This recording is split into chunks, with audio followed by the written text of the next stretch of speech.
Dnevnik je Memiš Efendija vodio duže od Šeherzade. U 43 mjeseca je on čini mi se 1167 dana vodio dnevnik i rezultat tog vođenja je ova 3 toma knjiga koje imaju raznovrsnost tema, interesiranja, od kozmičkih zapažanja do djeteta koje plače i tako dalje.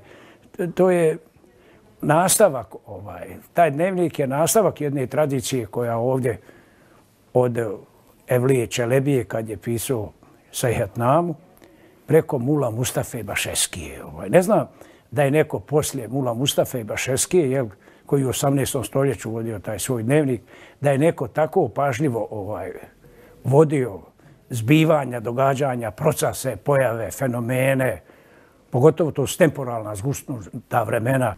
Neka od dijela koja je za života objavio Memiš Efendija su pobožne pjesme, Pregaoci, Mom prijatelju, Ugašena sjećanja, muslimanske pobožne pjesme, Mozira, Novi Mevlud, stihovi iz Zavidovića i druga.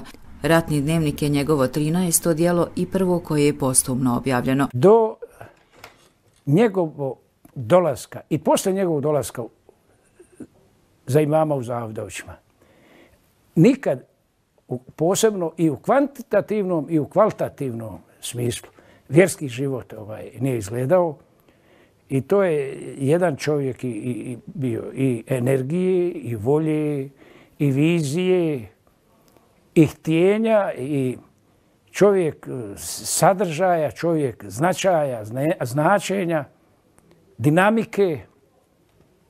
U tom radu je jako bitno bio čovjek društva, društvenosti, društvenog, što bi sad rekli, svestrane komunikacije. Izuzetno obrazovan, izuzetno nadaren, nije nikad prestajao čitati, nije nikad prestajao s ljudima razgovarati. I to je jedna dimenzija. U januaru 2022. godine Gradsko vijeće Zavidovići usvojilo je inicijativu vijećnika Armina Imamovića za dodjelu ulice Mehmedu Efendiji Mahmutoviću Memišu. Inicijativa još uvijek nije realizovana, ali se nadamo da će se uskoro ostvariti, jer je ovaj intelektualac i prosvjetitelj zaslužio barem toliko.